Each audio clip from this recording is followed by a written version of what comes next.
Ang issue talaga dyan, dapat pa kayo mag-increase ng kontribusyon habang hindi pa kayo naging efficient sa koleksyon. At pangalawa, ang gobyerno na nagwaldas ng pondo nyo, wala man lang bang responsibilidad.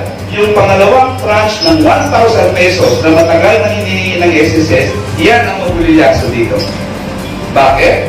Kasi nakalagay na sa batas that any additional benefits shall be subject to SSS discretion. Decision na nila yan. Ang sinasabi ko sa ating mga senior citizen, ang batas na ito ay magwawala ng 1,000 pesos